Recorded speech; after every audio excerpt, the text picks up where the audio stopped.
My Family Thinks I'm Crazy, a podcast where I, your host, try to give you some tips on how you can explain all this weird, wild, crazy conspiracy stuff to the people you love most. Because that's what I've been trying to do for the past 10 years with no success. I've been telling everybody that our government is shady, but every time I do, my family thinks I'm crazy. The hollow earth, UFOs, aliens invading, fluoride in the water, they spray our skies daily. When I talk about these things, they think I'm crazy. There's no escaping anymore the evil that we're facing. Illuminati mind control, they're sacrificing babies. The end of days, but anyways, my family thinks I'm crazy. What, they don't want to listen to you? No, they don't want to listen. They don't want to hear it. They're just like, oh, here we go, Mark. Off again with your... Mark being Mark again. Yeah. So, that's the thing about podcasts is when you're on the air, and it's like therapy, If I can't talk to my family about this stuff, I'll talk to you, Matt, and all our listeners. You always start your own podcast. Yeah. So who are we talking about today, Matt? They think that I'm crazy. They really think that I'm crazy. They really think that I'm crazy. My family thinks that I'm crazy.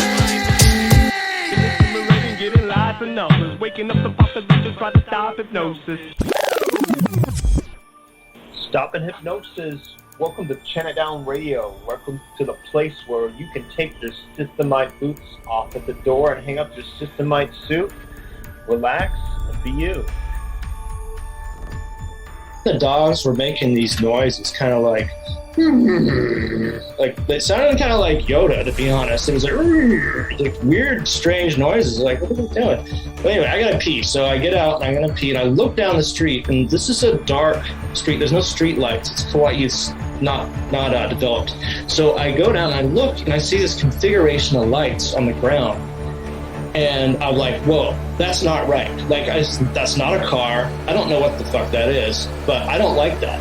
It just freaked me out. So I went back. I don't even think I did my pee. I went back in the back of the truck and I hid under the sleeping bag. That's how scared I was. For some reason, fear just went right through my body. And so I had the little bit of the sleeping bag, just a little bit, looking up at the sky, waiting, and I could see a little bit of flashing lights. And then I saw the sky turn gold color, and then just boom, like that.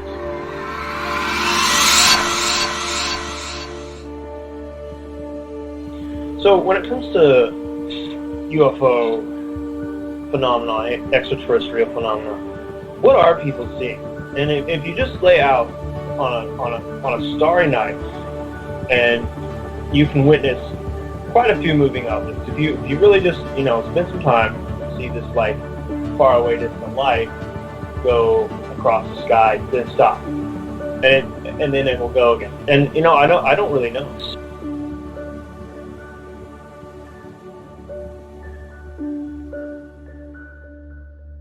Ladies and gentlemen, welcome to the My Family Thinks I'm Crazy podcast. I'm your host, Mark Palmer, and on today's show, we spoke with Luemas from the Chant It Down Radio podcast, radio show. The two are interchangeable, or at least they were when Luemas got in the game, because he is seasoned for sure. Since 2013, he's been dropping cool facts and hard knowledge on his program, Chant It Down Radio. And we talked about that today. We started off with a little bit about Luemas and how he got started into this whole world that we're all a part of here on the My Family Thinks I'm Crazy podcast. That naturally led to him telling us about his UFO experiences. Very cool stuff. And from there, we're off to the races. We talked about old world cultures. We talked about Wasteoid Culture. We talked about the Excitotoxins that you need to know about and remove from your life. We also talked about some of the foolishness and shamefulness, shallowness that goes along with living in the systems version of mainstream culture. So it was definitely a well-rounded conversation. We even talked about movies. We both connect on Bruce Lee and weed. We talked about the legal weed agenda and why the two of us are slightly, maybe mildly, maybe very suspicious. So go organic, don't panic. This episode was definitely not manic, even though we're here on the My Family Thinks I'm Crazy podcast. Don't fear. It appears that we are going to be getting out of here without taking the spear in the arm, as Luemas said today on the show. All right, enough with the rhymes. Luemas was a rapper, so he's getting me a little hip-hop artist. He's getting me a little inspired here. So anyways, this was a fun conversation, and I definitely hope you check out Luemas at Chant It Down Radio. Like I said, lots of content over there, and we got into that today, folks. So stick around, stay tuned, and shout out, big love to all of the folks supporting us on Patreon. If you're not there yet, sign up today, and you'll get your own special My Family Thinks I'm Crazy spirit animal name. That's right. Join into the Patreon, and there are other ways to support the show. We have a Subscribe Star. Shout out to our one and only Subscribe Star subscriber. We have a Rockfin. Tons of bonus content on Rockfin. This conversation went out on Rockfin. I'm getting better, folks. Sometimes I start the Rockfin and we're already 5 minutes in the conversation. But we're on Rockfin, and we have art. We have merch. It's all there. MyFamilyThinksI'mCrazy.com. Go and show us some love. And last but not least, the Telegram seems to be the coolest place, my favorite place that I've been interacting with all of you lunatics that love the show. So if you want to get on the show in a small way, send me a voice message through the Telegram. Join into the My Family Thinks I'm Crazy chat and leave a voice message. Leave us all a voice message telling us why your family thinks you're crazy. What I really would like is for you guys all to tell me your name, where you're from, and in 1 to 2 sentences, try to keep it under 30 seconds. In 1 to 2 sentences, tell us why your family thinks you're crazy as well. You can also leave a message and tell the listeners and the world why you don't want to get the jab. And feel free to use whatever words you want, because even though this podcast goes on YouTube, we don't give a fuck about censorship. So thank you so much for listening to the podcast. Thank you so much for listening to this episode in particular with my friend Luemas from Chant It Down Radio. Thank you for sticking around this long, and stay with us, folks. Great conversation. But first, I just want to thank our sponsors. That's right, the show has grown a lot. We have some sponsors. Sponsors are not advertisers. They do not invade the show halfway through. Some shows do this that I like. I'm not going to talk shit. I mean, I work for a podcast that does dynamic ads. It's just not the thing that I want to do on my particular show. But we have sponsors, okay? And they help us keep this show going. If you want to hear less sponsors, I don't know, maybe sign up on the Patreon. I don't know. Anyways, our amazing esoteric and etheric sponsors. First up, Audrey Lobdell, for all your Reiki tuning fork needs. Audrey Lobdell, I'm sure she could do it remotely, but she is in the state of New York. So if you're out there, and we do have a lot of listeners in the state of New York, shout out to you guys. Get in touch with Audrey Lobdell. Holistic healing resources at Akasha Goods. That's right. You can get some candles, some essential oils, get it popping, get the vibe right, maybe get a gift. It's not too late. Valentine's Day is on the way, so who knows? And then last but not least, forest bathing with Fru. That's right. Forest bathing is the, number one way to enlighten yourself in a forest. That's what it sounds like to me. So either way, Fru is going to teach you how to do that, or maybe she'll take you into the forest and bathe you in the and bask in the energy of the forest. And that does it for our sponsors, folks. Thank you for listening to me babble on about that. And on to our conversation with Luemas to chant down Babylon. Right on. Thank you for being here. Enjoy. Here we are, ladies and gentlemen. Thank you for tuning in to the My Family Thinks I'm Crazy podcast. And we have Luemas, Chant It Down, the host behind Chant It Down Radio, a podcast / radio show that's been going on for almost a decade now. So there's a lot in there. And before we got started here, Luemas was telling me about his System Tentacle mini-series that he did, and I found that fascinating. But before we get into that, I got to ask you, this is sort of a question I ask every guest. I'm sure other podcasts ask it, but how did you get started into this perspective? You know, what was the sort of thing that stands out that kind of woke you up, so to speak? Do you have one of those moments in your life? Oh, yeah, I do. It's kind of a long story, but I'll tell it in detail enough that it's good. And by the way, thank you for having me on. I appreciate it. You have a great podcast. Thank you, brother. Much respect. So I've been trying to get this message out since my awakening in 1999, but maybe to give you the full story, I should start before that. Actually, what I did is I quit. So I'm an ex-hip hop artist. I've been doing hip hop for 30 years, but I'm not anymore really. But so I was doing music and my job was in the way, and I didn't like where people were going in life. Friends, even. Everybody was stagnant. I wasn't feeling their energy. I was just getting to a point in life where I wanted to just say, fuck it all. Can I say cuss words on here? Absolutely. Okay, all right. So I said, fuck it all, because I wanted to do what I wanted to do. I knew the system was wrong, but I didn't know what was wrong with it. So I couldn't do it. So I quit it all. I traveled. I got credit cards. This isn't a good idea, but I did it anyway. And I lived off them, and I wandered around, and I lived in synchronicity. Didn't care about bills. I found the life path by not working, and the timelessness that creates when you're not on a time crunch life. It opens you up to scenarios. So what happened is I live here in Hawaii, but my friend moved to the Big Island with his girlfriend, and my roommate situation fell apart. And I was like, well, okay. I went on my wandering spree for a while, and then he's like, hey, I got a place for you. But when I got over there, I was pretty broke. So I ended up sleeping on the couch. So there was another bedroom. I could have worked a job and lived in that bedroom.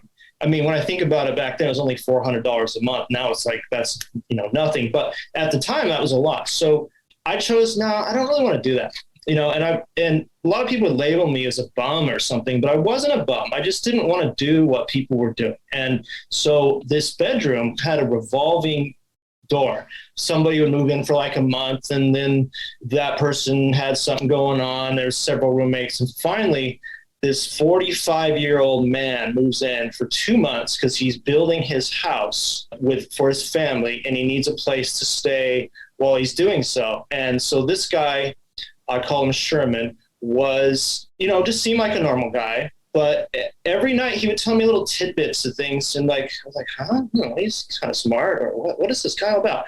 Finally, one night he sat down and he just broke down to me that he was a very high up person in the USDA, and that this system, he told me about the presidents being chosen. He told me about, the whole global structure, the geopolitical structure. It told me about the chemicals in the food and the water and the air, and anything you can think of in this quote unquote conspiracy truth or research perspective. And it blew my mind, because I knew in my heart it was true. And he even talked about aliens, and he went deep. Every night we would talk, and it was like I was sitting next to a researcher, maybe like David Icke, or somebody who's been, doing this, or Jordan Maxwell, or somebody like that. So I was getting tons of info downloaded, and that kind of blew my mind, as it does. But he told me one thing, and what that was is, he said in 2 years, this is in 1999, that George W. Bush is going to be pushed into office, and when he gets in, you watch. And I just remember that. And then, he moved out. I wish I would have kept in touch with this guy. I never did. I kick myself for not, but basically what he was doing, now that I think back on it, he was building a house and hiding out from whatever organization that he quit. I mean, I know it was the USDA, but he was hiding his family and trying to get away from this coming New World Order. So he left me with 2 books to read. One was A Committee of 300 and Behold a Pale Horse. So I read those. But anyway, 2 years of kind of researching, kind of like, oh yeah, that's going on. And then 9/11 hits. And when 9/11 hit, I was like, oh, this is what that guy Sherman was talking to me about. So I have a long story with that. I'll make it short, but I went to. No need to make it short. I'm fascinated. Okay. I want to know because Right. I was only in 3rd grade when that happened. Oh yeah, So- yeah. Well, okay. So this happens to be my first day of work at a restaurant. So I go on my way to work and I put in this is 2001. This is CD Walkman. So I had a CD in there of I don't know if you know the hip hop group The Coup at all. The Pooh? The Coup. The Coup. COUP. I think I've heard of them. I thought you were talking about Grand Poobah for a second, but no, I'm no. into underground rap, Jedi Mind Yeah. Tricks, Army of the Pharaoh. Yeah. The Coup is maybe a little too underground. I haven't gotten to them yet. They're a West Coast Okay. kind of Marxist group. I mean, I'm not really into their message, but I liked them in the early 90s when they were just a little bit more not so Marxist. But anyway, my friend's a DJ. I've been in hip hop for years, and he's here's a new pressed. It's a CD release before the CD release of the Coup's album. It's called Party Music. So I pop it in my CD player, walk into work. I'd heard a few tracks, and then I heard this song that's called Have You Thought About It Too? It was track number 11. And so I don't know what happened, but I had the visions of bombs going off in my head. And as I was walking to work, I was like, well, that's kind of weird, but what? So anyway, I get into work, I meet all this new staff, and I get trained by, I'm just a busser at a restaurant. I get trained by this guy who says not a word to me, what's going on. Like, this guy was just an idiot. But so I went to the lunch break room and I looked up at the TV, and the TV's playing, the Trade Center's collapsing. And I'm like, oh, well, I was like, it was unbelievable. And so I was like, well, why didn't you tell me, what's going on? And he's like, well, I thought you already knew. But so I get home and I watch probably like 4 hours of news. I mean, this is a pretty big day. Even if you were in the 3rd grade, you probably remember right. Like it was huge. So I get done watching all I can. My brain's just like, oh, God. And I was like, this is the thing the guy was telling me about, but where do I go from here? So I turn on the radio, AM radio, and just switching around.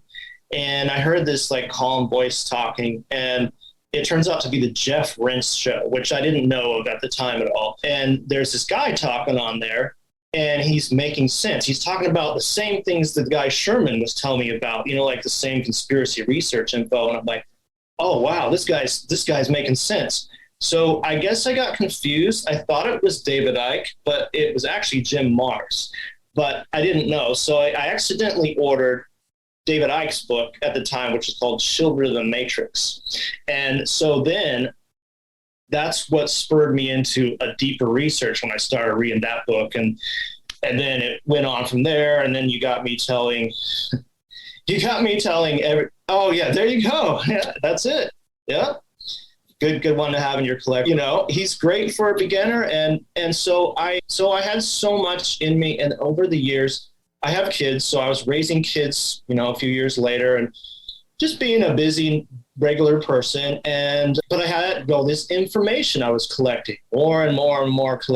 Finally, I met another insider, and this is just by synchronicity. My ex-wife this is 2008, so we're fast forwarding, years of raising kids and doing the daily grind. And she goes to me, this guy, he knows about chemtrails. You're always talking about chemtrails, as if it's this thing that I'm just interested in, like this hobby. That's kind of how she treated it, right? But I'm like, well, yeah, okay. And I was prepared to tell this guy everything. Like, I was thinking, oh, this guy probably doesn't know. It's my ego, getting in the way. Like, oh, I can tell this guy all about chemtrails. So I get to his house, and he's this kind of older man. I call him Robert just to, keep his identity from being known. But he's really quiet, and you can't hear him barely, but he starts talking about all the programs with chemtrails. And like, he blew my mind because his father was a CIA scientist. And I didn't know the CIA even had scientists. So I meet this guy, and then I'm like, wow, so this information must be meant to come to me, because I didn't go looking for this, I had no interest in looking for that. And then he gave me a ton of information. I mean, it's too much to even go over in one show, but the whole chemtrail thing is, it's huge. And so he broke that down to me. And so that compiled my knowledge. So then I'm like, this guy with all this stuff to talk about, but where do I put it? So what happened is, he gave me a link to check out this radio show.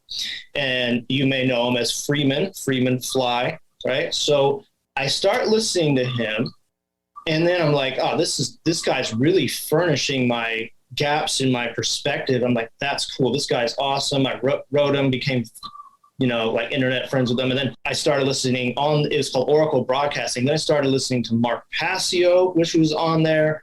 And then I started listening to Bob Tuscan, who's a friend of mine. He had a show. And from there on, I just, I was like, wow, these were early podcasts. I didn't know they were even called podcasts. I thought they were just radio shows. By 2013, I had gone through a life-changing event, went through a divorce, and I'm like, you know what? I want to get back into my music. So I did that for a little bit. And and that wasn't really what I wanted. So I said, I'm going to start a radio show. So in 2013, I started Chant It Down Radio. And that was my place to put all this information. Dude, I love that.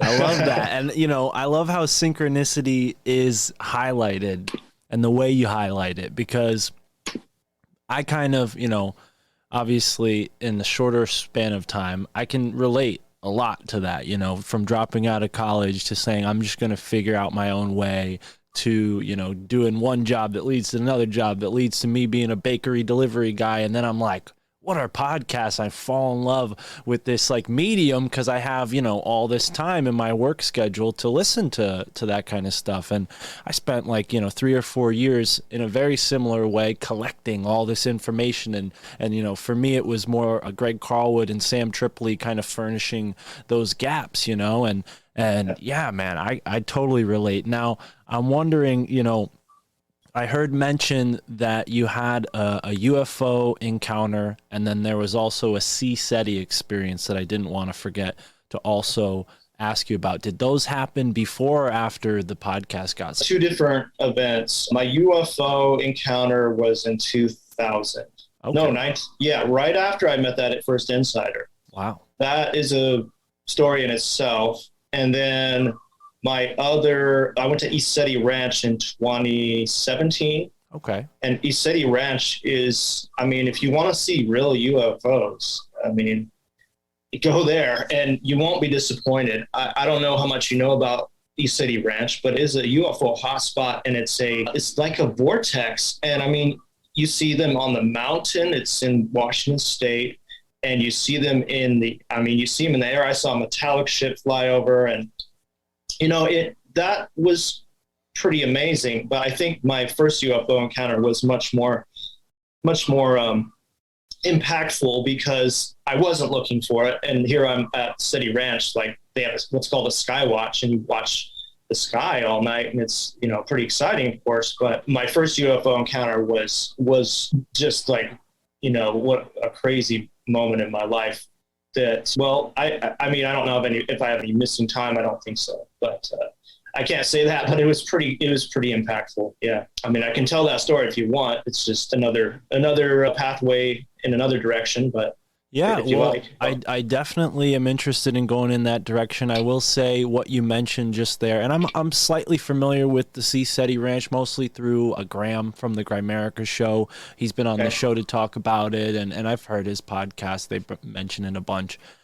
But what's really fascinating in particular is the concept of the vortex, particularly how landscape metaphysics plays into the equation. And I just, had a friend in the chats here say, you summon them yourselves. And it, to me, what I've kind of like put together, and I wonder if you agree with this, is like we're like a component that gets placed in a certain area, like a battery, right? And as soon as you are in that area, it kind of turns on you're just using this as an analogy, the machine, and then the high strangeness starts, right? Is that true to your experience? Like certain areas hold the key, or is it more complicated than that?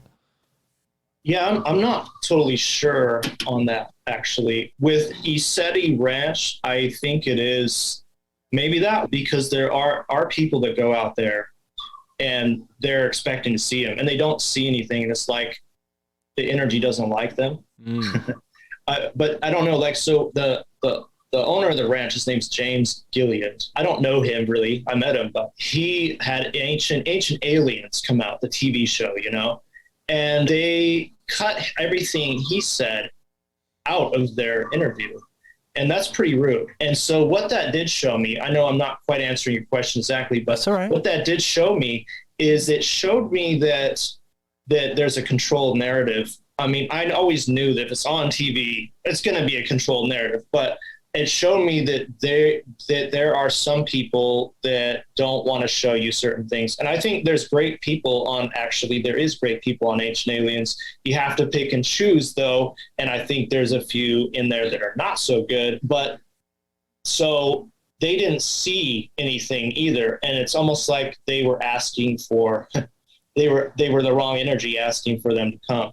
That's what I kind of gathered. Yeah. No, I think you definitely kind of answered the question in a way, because there is we are the factor involved, and certain people who carry that kind of skeptical stick with them to beat through every, curiosity, they end up smashing some of the gems that those of us who take things a little more delicately, will say, might be able to appreciate, because we kind of approach it with that care. Right. And I think that's talked about a lot, the aspect of consciousness. So maybe to go back to your UFO story, how did consciousness play into it for you? I mean, were you just walking down the street and boom, there's a UFO? I'm sure that wasn't it. I'm sure it's more personal, more relatable than that, right? Yeah. Yeah. Well, let's get into it. Okay, let's go. So putting this in perspective of all the timeline I told you. So I met that insider in 1999. I worked a few jobs and I was, I wanted to wander again and do what I was doing. I was having a lot of fun with that. So I changed islands again. I went to Kauai. Kauai is our garden island. It's pretty unpopulated. It's about 60,000 there. And I went there without any plan at all. And so I found finally this room open. So I thought, okay, I get this cool place for $200 a month. So I was like so stoked on it.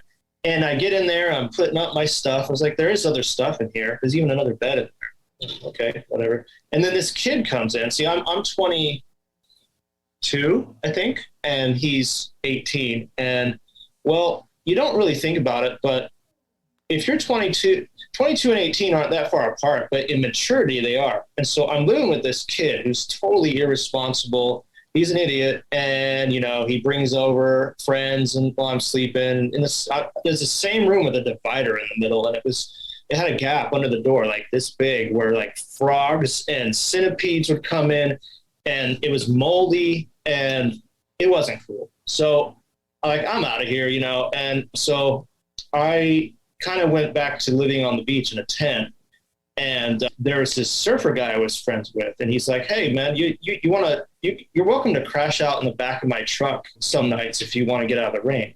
Oh, okay, that's cool. So I went and took him up on that offer a couple of times. So his truck's parked in his yard. I just slept in the canopy, and he had these two dogs in the yard, and they stayed out at night. And I'm getting up to go pee in the middle of the night, and I'm kind of just waking up, and I heard the dogs bark at everything. So the dogs bark at every single thing that goes by, but this time the dogs were making these noises kind of like like it sounded kind of like Yoda, to be honest. It was like weird, strange noises. Like, what are they doing? But anyway, I gotta pee, so I get out and I'm gonna pee, and I look down the street, and this is a dark street. There's no street lights. It's Kauai. It's not developed.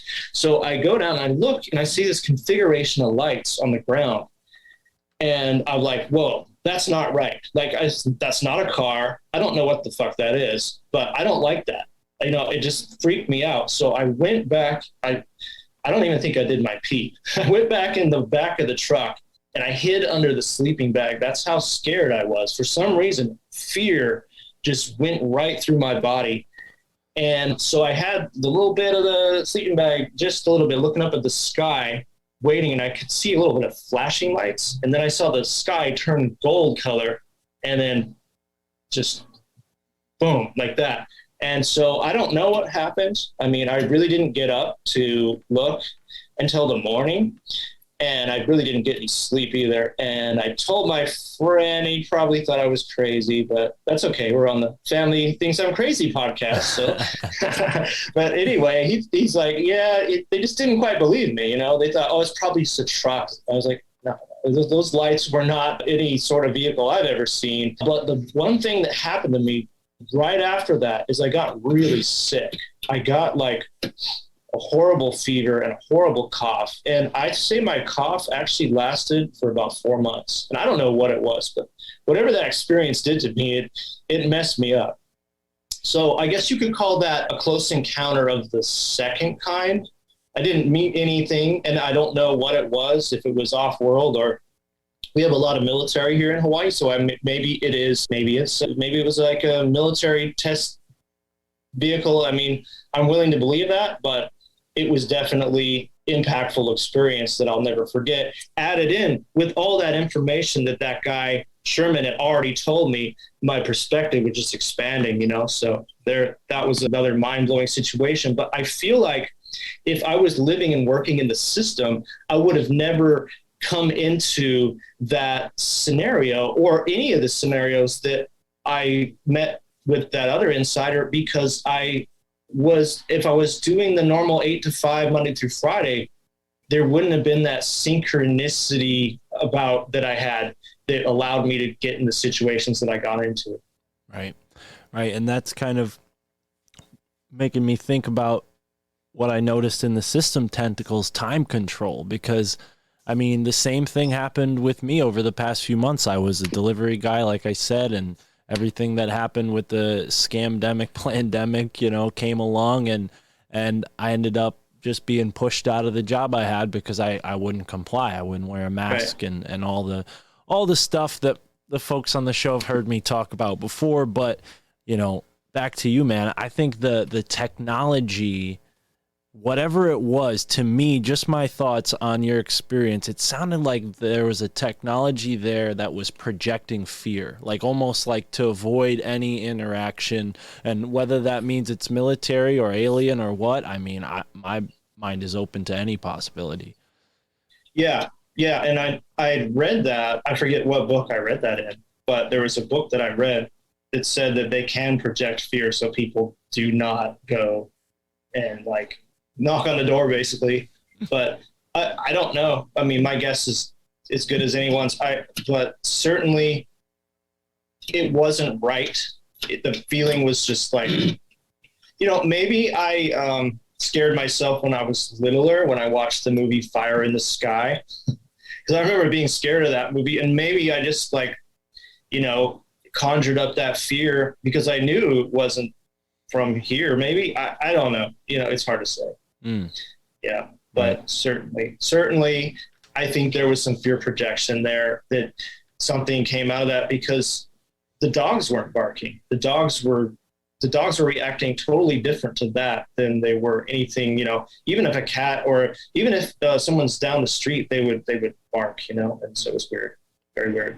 Yeah, I myself have only seen strange things in the sky, but I do want to point out, only 3 weeks ago, I had Nick Hinton on the podcast, and he mentioned, because he did the interview from his car, and he's like, oh, a shooting star just went by. And I'm like, oh, neat, whatever. And, move on with my life. 20 minutes later, the conversation's over. I go outside to just like, I don't know why I stepped outside, probably to get something from my car. But I look up and I'm like, oh, wow, it's a clear sky. So my girlfriend and I come out because it had been cloudy that whole week. And we're just kind of marveling at how clear the sky looked that night. Because in winter, there's like a certain aspect to just the sky around here, because I'm in Connecticut, so I'm very close to like all the light pollution, so it's rare that you get that. But either way, that aside, we're kind of just looking up at the sky, and I'm like, how neat would it be if we saw a shooting star? And boom, right there, within 2 minutes of me saying that, we saw a shooting star. Another one came. Now, of course, there was a meteor shower in the area that night, but I think it's worth pointing out that there was that kind of sync between myself and the guests. So I don't know, fingers crossed. Hopefully I see a UFO soon, because like I said, I've only seen lights in the sky, nothing that could be registered within the close encounters. But the other point on that is the sickness that you got. I mean, that sounds like it goes beyond the second kind there. I mean, it's kind of interacting with you on like a micro level. Yeah, and that's unexplainable. The only thing I can think of besides that during that time is that's when chemtrail programs really started ramping up. Like it's debatable when they actually started doing that. Some people say around 95. I didn't see it till about 98, but they kind of didn't have their mixture right then. And that's when people started spotting like these cobweb-like things falling from the sky, and people were getting sick from them. I didn't, come in contact with anything like that I know of, but it certainly, I felt like they were really like trying to figure out, hey, what are we going to do exactly with these programs? And maybe that's what happened. I got sick off that, but maybe the fear inside me induced sickness. I have no idea. Right. Yeah, no, those are all probabilities. That's interesting, man. It's definitely worth looking into, and I'm sure you've gotten into a lot of information like that on your show. Seems like you're doing, I don't know how recently this is, but it seems more recent than the System Tentacles series, but you're going Beyond Earth, the Beyond Earth series, right? Is that pertaining to aliens and whatnot? What can listeners expect to find if they check that out? Okay, so just to go over my show, I do a lot of mini-series. Yeah. I'll talk about something, and then maybe even a year later talk about it again, and I just categorize them. And so if someone listens to the show and it's Beyond Earth series part 18, you just got to go to the website and check out the other parts that are in order. But what I do with that one is I kind of started off with, I like to go through every single, well, not every single thing, but a lot of the things in the UFO community. See, I'm very critical of the UFO community because I think there's a lot of charlatans in there, and there's a lot of disinfo in there. And I'm up to the debate on whether it's in interdimensional rather than physical too. I'm totally fine with that. But I know that there's a mountain of evidence to look at. So one of the things that I've always been fascinated with, and it's not necessarily aliens, but I put it in this category, is the giant megalithic sites we have all around the world. And so I kind of started off with that as a way of easing into the more extreme things, such as my UFO story and all the I've covered in that series, talked about Sumerian tablets a lot. I've come into the indigenous legends and all their cave drawings and petroglyphs, and went into, I'm kind of forgetting because it's been a while, but I've been into a lot of, let me see, I'm just looking up right now because it's right in front of me. I went around the world and went over all the megalithic sites. I talked about the different types of UFOs people see. I've gone into the moon mystery and whether we even went to the moon. We went all over that, talked about crop circles, even talked about all the entities that supposedly people see. I come at it with an open mind, but a skeptical one, and I try to put it through the strainer and just, simply put it out there for you to decide. And I've had some guests on it, such as Truth Seeker, who's a podcaster, and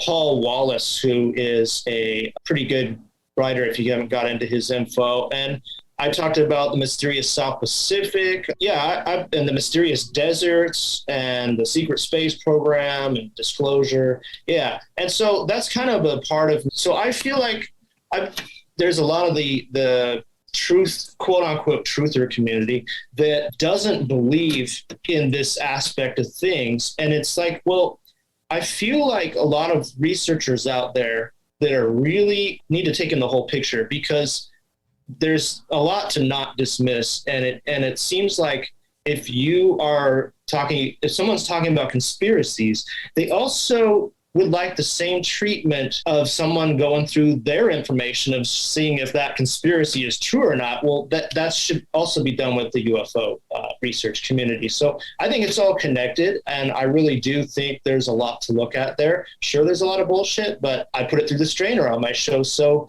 we kind of hopefully strain out all the bullshit that we know of. Absolutely. Yeah. I try to take that same skeptical approach here, and, it definitely adds some credibility when you're someone who's experienced an encounter yourself, rather than just someone who's coming to the, table and just criticizing everything. I think that's definitely something that's, like I said, gives you a little bit more credibility for sure. And I listened to a couple of your Beyond don't have it in front of me. Beyond Earth. Yeah. Beyond Earth. Thank you.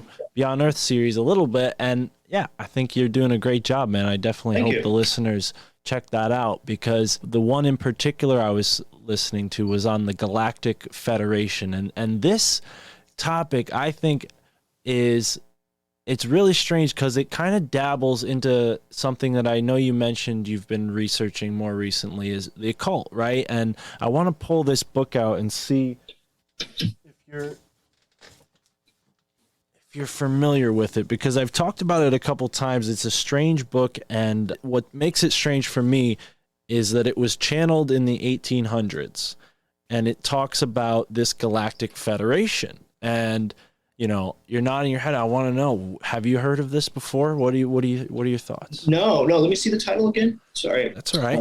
So this is the Rancho book. Yeah, I've never read that. I've heard about it though. I think what I was talking about on that show was the first person that they could document was talking about the Ashtar Command, and he was a guy from about the 50s, and I off the top of the head I can't remember his name, but I'm interested. What have you been reading in there? Yeah, so it's very, very similar to what I've seen from that Ashtar Command literature.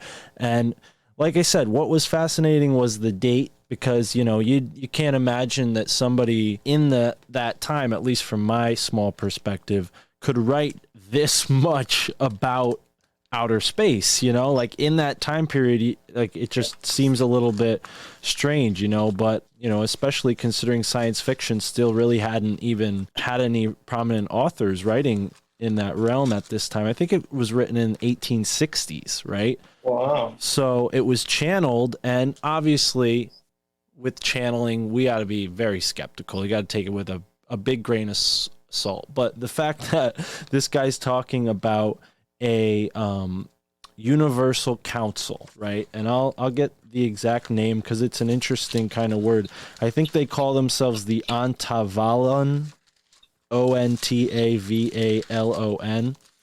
And I'm sorry. So it's the Nebadon Corps of the local universe personalities acting by authority of Gabriel of Salvington. So it's like this weird mix between like biblical angelic type names, but also otherworldly UFO type characters, right? So definitely worth looking into. But I think, this idea of a galactic council is interesting because it kind of falls in that realm of, sounds a little too good to be true. Sounds like our space brothers coming to save us. But when you hear stories of, what happened to Billy Meyer, and, by all accounts, he seems like a credible witness. It seems like there are a lot of aliens out there that have a benevolent relationship with certain strange fringe people that they seem to be selecting. And not just limited to that, but it seems like they're the ones that become the most prominent cases.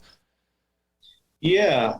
And it's hard to know. And I'm aware that there are, it seems to be dark factions, negative and positive, and it's hard to know what someone's channeling. I mean, I listened to some people I mentioned on that show, and before I actually put all the info on that show, and I was like, okay, well, I'll, listen to someone channeling and talking about, I'm like, okay, I mean, where's the proof? But they could be channeling something tricking them that's supposed to be good and it's really negative. You just don't really know. But I liked the most credible things that I was talking about in that show that really either are leading to a false flag situation maybe, or an actual reality, is this guy Haim Eshed from Israel. He was the Israeli space I forget what his title was, but he was talking, this was like a mainstream news report a year ago saying the Galactic Federation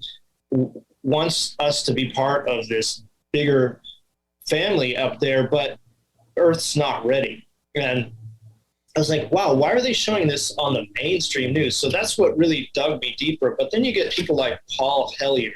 This guy's like, he's dead now, but he was 95, still speaking about this kind of stuff. And he was a Canadian defense minister, I think. I mean, if he's bullshit, then he's a lifetime actor to death. I mean, like he's still talking passionately about all this and the New World Order and all this stuff at 95 years old. So I'm like, well, there's got to be something to this. And there's another guy named William Tompkins who came out in 2015. I guess his NDA, non-disclosure agreement must have ran out or something. And he's like, well, I'm old now, so I'm going to talk about this. I'm like, what do these old guys have in this if they're bullshitting the public? So I really don't know. And I leave it up to the people to decide on that show. But it really does like make you think, like, is there a federation of ETs out there that are, want to help but don't want to get involved because they don't want to have the savior complex where then humans are going to worship them because they saved humanity from whatever is plaguing us. So I guess we'll just have to find out. But a lot of it too, I went in that episode about disclosure, fake disclosure, because it's kind of looming in our background. Like, are they going to do like a false flag alien invasion, or I feel like they're pulling all the cards right now. We got the COVID, the plan, I like to call it the plandemic. And so, I mean, we got like everything coming at us. So, I mean, they might as well have this in the cards too or something, but I don't know. But yeah, it's interesting. It's very interesting. Well, yeah, I agree. And I think connecting back to what you were saying earlier about the megalithic sites being, the main point of interest, going back to like a structured, systematic group of beings, maybe even another civilization that has this sort of cryptic relationship with us, that to me seems way more feasible than, they came from another planet 50 years ago and they're here to suck our blood. Like, maybe that's part of it, but it doesn't seem like it's the whole picture when you take into account where did these stone structures get built? Like, how did they get built rather than where? We know where they are. They're still there. And, even sites like Göbekli Tepe, they are finding that the top layers were less skilled, built with less skill than the bottom layers that were older, right? So as this civilization developed, they also seem to have devolved, right? So what are your thoughts on this ancient, civilization, Atlantis, Lemuria, that whole mix of topics? Yeah, I think that the world was populated by a different type of human back then. I would correlate that maybe to these elongated skulls that people like Brian Forrester and a few other people dig up that are not cradle-boarded skulls. These are skulls that, they go way back on the head and they don't have suture marks on the top, where the skull heals together when you're a baby. And because of finding those, you got to think that the Earth must have been populated with something else, and maybe just a different type of human that was more advanced than us. And perhaps those are the Anunnaki beings that the Sumerian tablets talk about. I'm skeptical about Zechariah Sitchin's interpretation. I think he embellished some, but I do think the Sumerian tablets hold a lot in there. But those apparently are later in history than the Atlantis and Lemuria. I don't know a whole lot about them, but I believe that was a giant civilization. Those are two giant civilizations that were highly advanced. And then some kind of cataclysm happened, and then humanity rebuilt. And I guess starting with places like Göbekli Tepe and ancient Sumeria, you have this rebirth of this civilization. And it's hard to really know. I mean, it's crazy that the first city on Earth that we know of is called Eridu, and it's in modern day Iraq.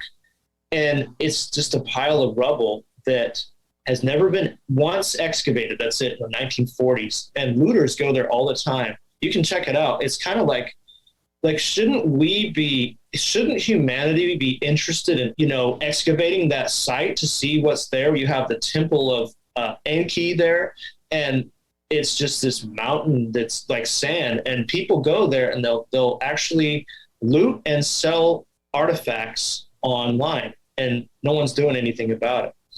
So it's like that's the respect that humanity has now for our ancient history. Obviously they don't want us to know something there. Obviously they don't. And whoever built pyramids and stuff, I don't even really go with it. It was aliens. I think it was some kind of an advanced civilization that knew how to do things we have no idea about. But I think it comes from the ancient days that is not taught in our schools. We're not taught any of this. There's either religion, you can go in the Bible, or you can go into science. And the thing is there's that middle road, and it does make a lot more sense when you get into the Sumerian tablets. Plus, they're really just echoes of the first five books of the Bible. So it's like that they're obviously trying to hide whatever it was that built all these things. And I've even thought about, like, what if those beings come back, or maybe they're just hiding on Earth and pose as our creators and say, we're your gods, worship us. I mean, that could even happen. There's a lot of ways that all this could happen, but that's what I think, is that maybe Earth was populated by a different species of human rather than us with these elongated skulls. I'm with you, and I think the more I've learned about ancient history from these alternative researchers, the more I am suspicious of that alien narrative that they give us through Ancient Aliens. And I totally agree with you. We need to be suspicious with those kind of mainstream outlets to begin with. But, what I'm kind of sensing here is maybe another direction we can go, because I too find a lot of value in searching through ancient cultures and seeing what knowledge and wisdom that they had that we can still apply to our modern life. And although really there's only a few tribes that are, remaining unconnected from mainstream society, sadly, most indigenous cultures have been, we'll say, affected really badly, or some not so badly. But either way, the way they used to live is extremely detrimented to now, and I wonder, how can we reconnect with those indigenous cultures? That's something you've been talking about on Chant It Down, I'm sure. Yeah, it's really sad, the condition of the uncontacted tribes. Well, there's the uncontacted tribes, which are people that aren't talking to modern man, which are very few. You might find them in Papua New Guinea and the Amazon, and there's maybe one island off India that's called North Sentinel Island, where nobody goes because everybody that goes gets speared. But there's those people, and I think it's best they're just left alone. But what I like to look at on my show, and I always come back to, is what I would call the old world cultures of this planet that lived that way for thousands of years, that lived peaceful, nomadic, and they were hunter-gatherers, such as the Hadzabe people of Tanzania and the Aboriginals of Australia and the Kalahari Bushmen, or the Sandbush people of South Africa. I mean, these people have the most ancient culture we know of on the planet. They lived that way for thousands of years. And why I focus on them a lot, not so much recently, but more in the past, is because they actually live the right way on the planet. No other civilization ever has. And one of my system tentacles, and we can get into that in a little bit if you want, but is civilization itself and how it doesn't actually work on this planet. But these people knew how to live. Yes, they lived simple. Yeah, they lived primitive, but they didn't destroy the earth, and they didn't, have wars, most of them. They just lived peaceful. And it's kind of a good model, really, for humanity to look at.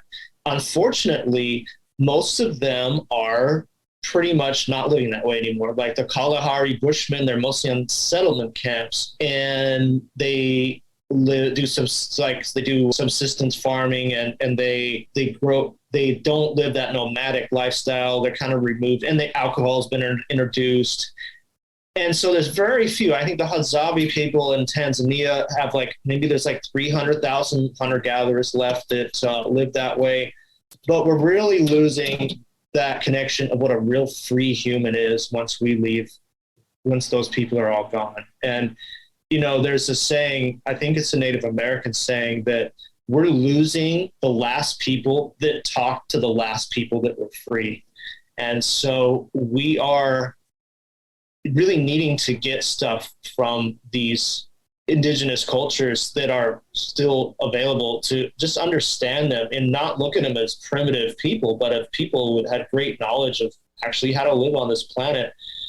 I have been feeling like I've been being called. Now you can't even travel with COVID and stuff because I'm not getting the arm spear, I'm not going to get injected. But I've been being called for years. I feel like by them, I know that sounds maybe weird, but people say this, to go check out the Kalahari Bushmen. Maybe there's some knowledge that they can, instill in me and everybody. They had this shaking knowledge where they would shake energy into somebody, and they would actually hit somebody with an imaginary arrow, and it would they would feel it and they would fall over. It was like a energy transfer. They knew some pretty amazing stuff, and it just I feel like if we could get some of that ancient knowledge, I think it would help humanity today.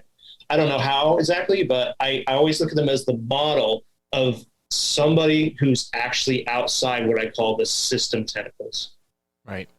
Yeah, what you just said brought to mind for me I don't remember the author, but it was an anthropologist who was studying a group of people in Africa, and one of the things that he noted that was really fascinating to me at the time was this practice that the medicine man, shaman, however you want to describe that role, that person, when they were taking on the role of healing, they would go close to the person's energy centers and kind of blow almost like a whisper, breathing, but slow breath onto the person's body. And I found that absolutely fascinating. That's something that we see with chakras. We see it in the West, or I'm sorry, in the East with, the acupuncture points and whatnot, the meridians of the body.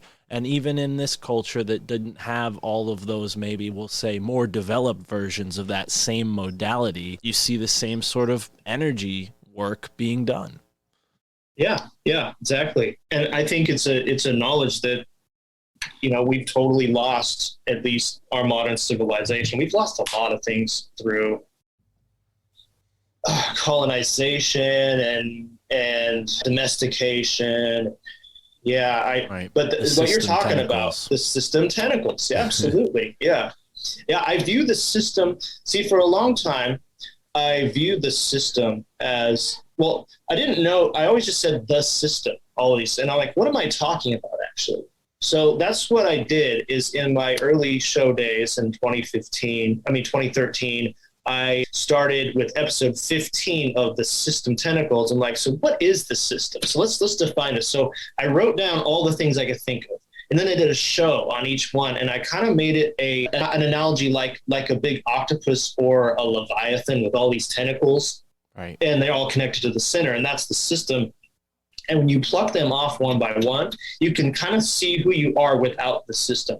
Of course, it's not an easy thing to do because all we know is in the system, but you can slowly unravel. So I'll go through them here since I popped it on the screen. But the first one was, number one, media mind manipulation. And the media, of course, is huge because it tells us how to think, how to act, how to be a human on this planet, basically in the social settings. And I mean, well, you can go deep with it into Edward Bernays and propaganda. You can go deep into the Tavistock and the Frankfurt School and all that stuff that was put into, creating a controlled society with that box in our living room.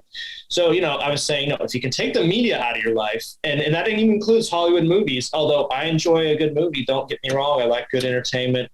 And I can sit there and not get brainwashed by it, but I can tell how weaponized it is. But anyway, if you take that out, then you got one less thing. And then I went into number two, was food and nourishment.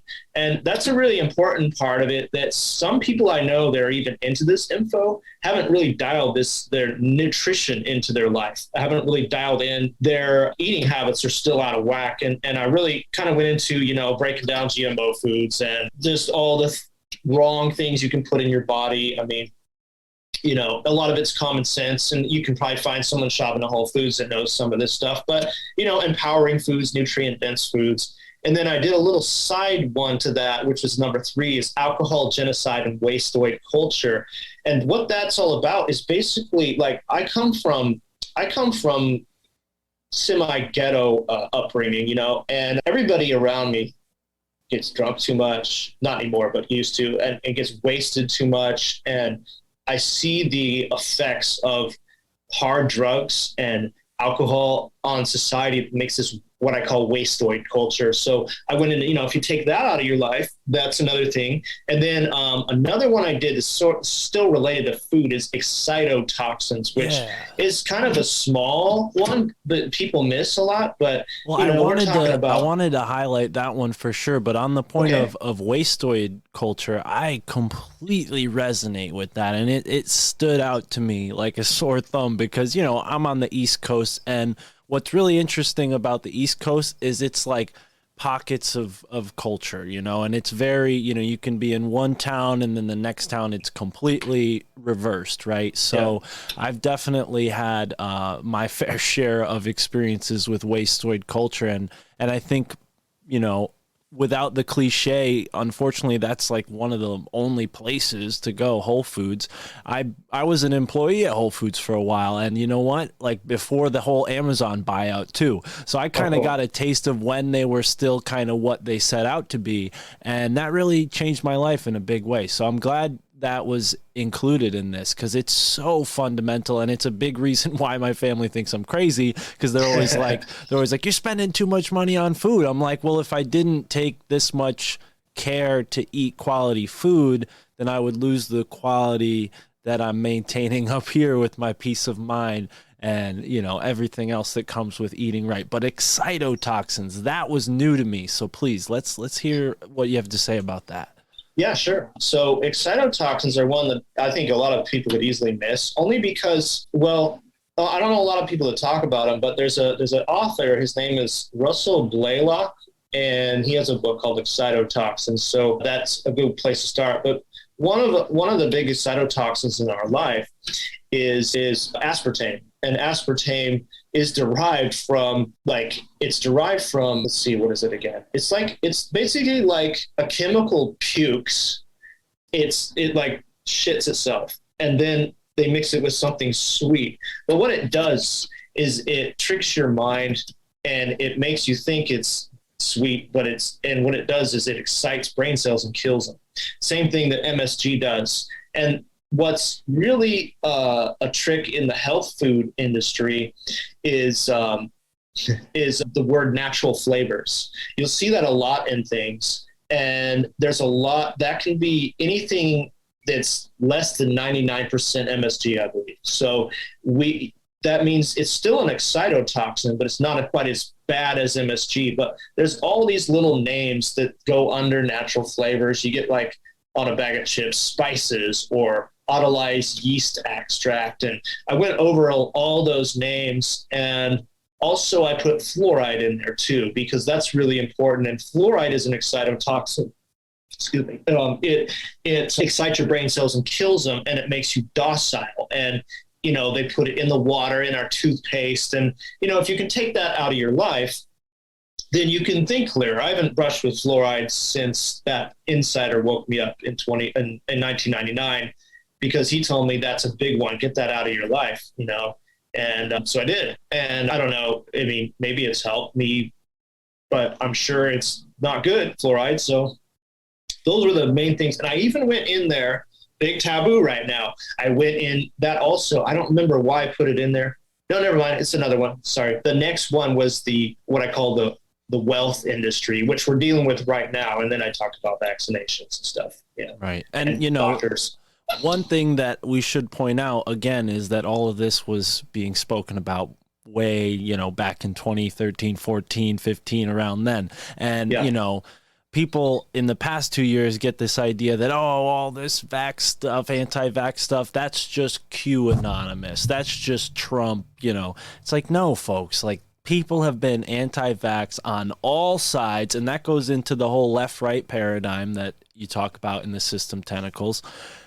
And it's totally used against us so that we don't even know our own bodies and our own health. And I love how you pointed out that aspartame is like, you know, they make it by literally like this kind of chemical extraction that's like, you know, it's basically shitting. And that's what aspartame makes you do. If you have it in too high doses, you might have diarrhea. But on the point of fluoride, I looked into this on a series I do with my buddy Dave from the Generation Z podcast, where we're taking a look at elements on the periodic table of elements, kind of one by one, and just seeing where they, you know, where their tentacles go, so to speak, right? And how they affect us. And fluorine was the first one we did, and it's the most reactive chemical on the table of elements. And obviously it's not the same as fluoride, but it's a, you know, where it's derived from.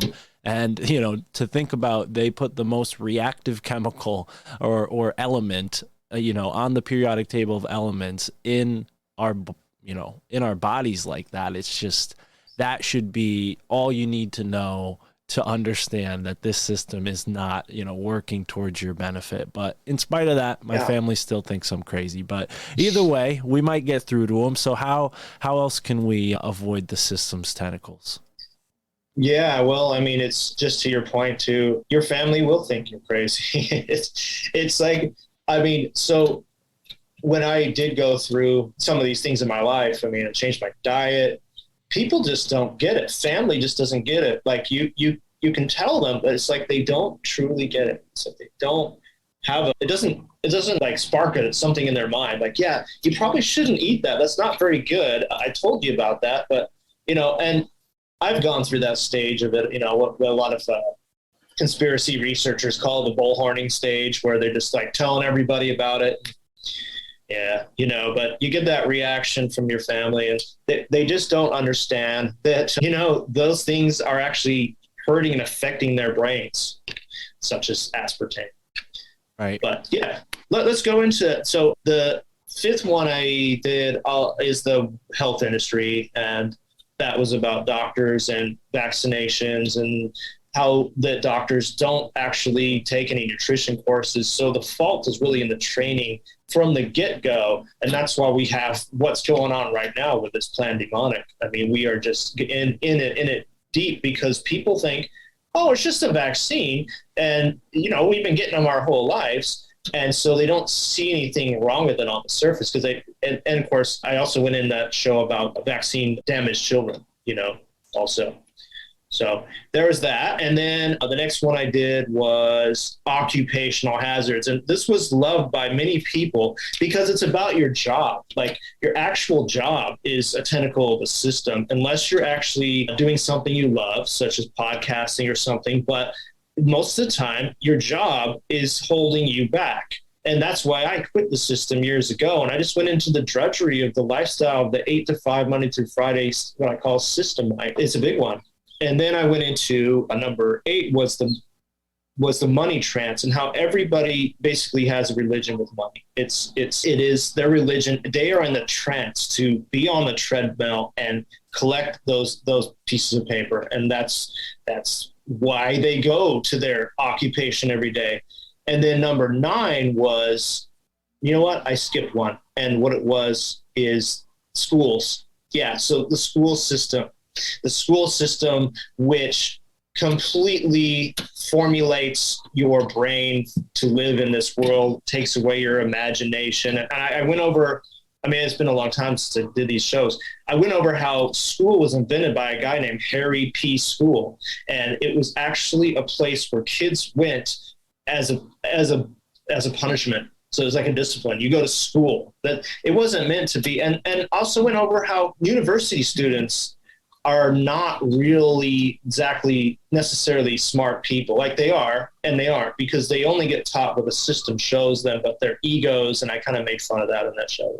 It was fun. And then I went into time control, and you mentioned that earlier, and basically that's just living by the clock. We live by the clock every day, and we don't have those times where we don't think about time hardly. I mean, and so I went into that because I felt like that is a tentacle of the system that keeps us stuck in this reality. I also went into Gregorian time, and I believe I talked about how the real New Year's in March, not January. And I think I even talked about the occult a bit in that one, and talked about what they think of as time versus we think of as time. And then number 10, I think, I know I've sort of gotten out of order, but the foolishness and shallowness, and 11 and ego ran amok. Those were 2 shows, very similar subjects, but one of them basically is just like, you know, when you go out and you talk to people and their conversations just don't stimulate you because they're talking about nothing important, foolishness and shallowness. And that is part of our society. And I tune out to those people. Like, honestly, if I'm in a room full of people that are talking about what was on TV last night or just some sports game, it doesn't keep me there because it's not interesting. There's so much bigger things to think about. And at the same time, that other episode was, ego ran amok, which is basically how our ego is a system tentacle in a way that it keeps us thinking that we're our job, and we're, you're Bob Smith and you're a doctor and that's what you do and that's who you are. It's like, no, ego's, that's your ego, and I think I talked about taking psychedelics to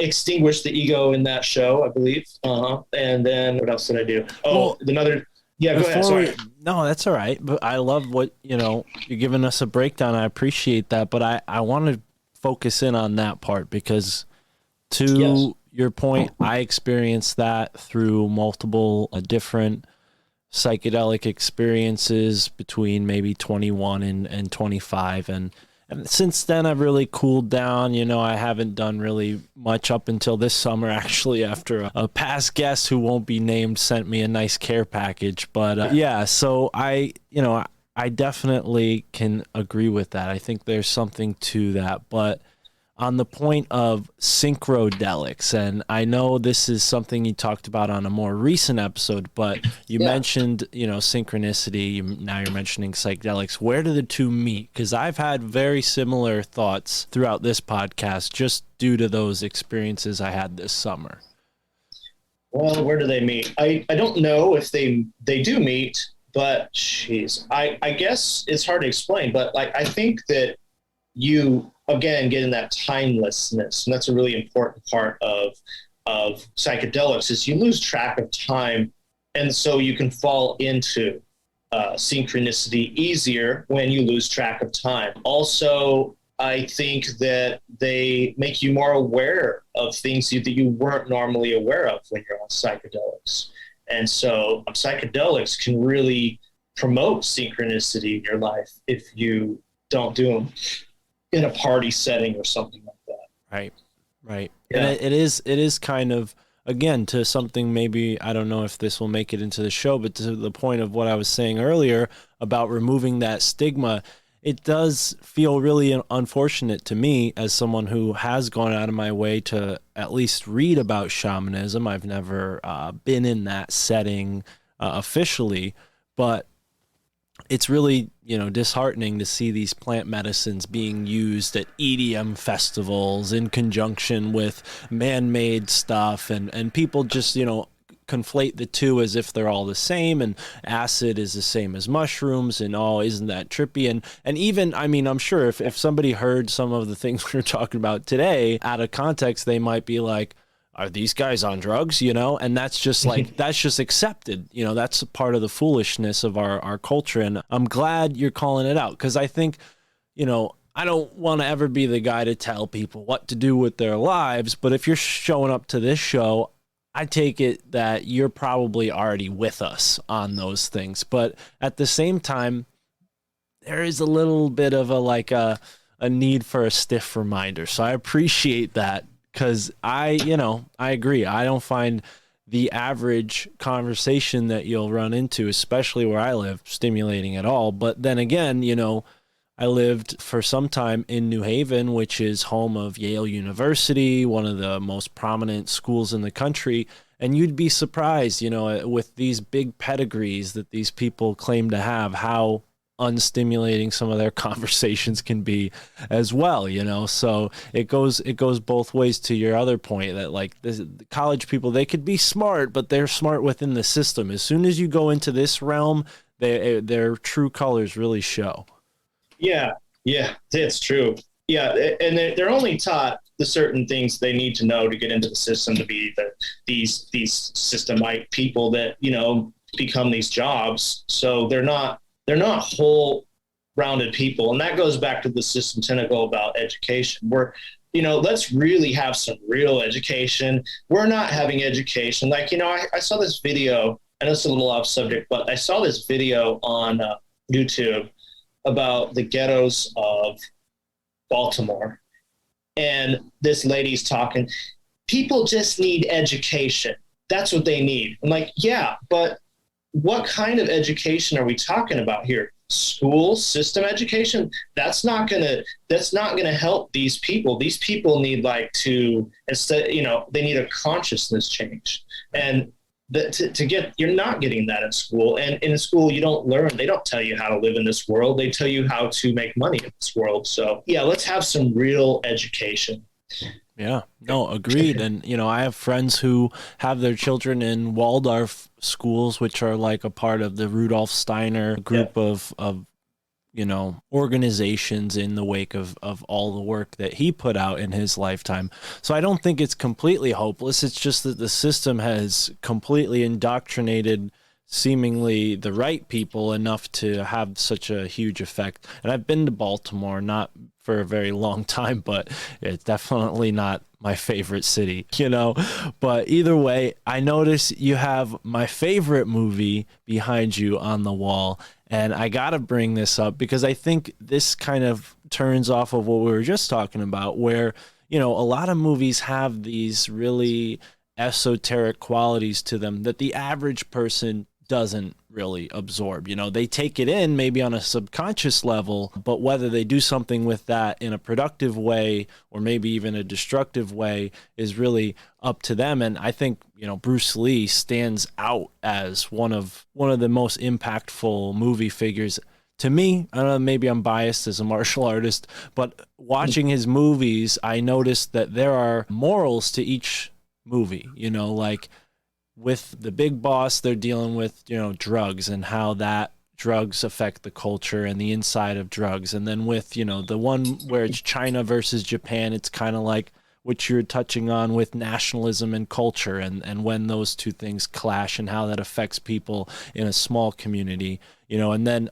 obviously Enter the Dragon is like what's going on with the espionage and the CIA. And I think when, it's no coincidence that when that movie came out, his life didn't last very long after that, because in that movie, you see so many things that's like, okay, I could, it's basically James Bond, but, people don't see that. They see the kung fu kicks and all that, but they don't realize what's really going on there is like, no, Bruce Lee's a secret agent and he's invading this like rich person island where anything goes. Does that sound familiar, Jeffrey Epstein? I don't know. So it's kind of like it just feels like, you know, Bruce was getting at something there. But, you know, his movies, again, they're on their own.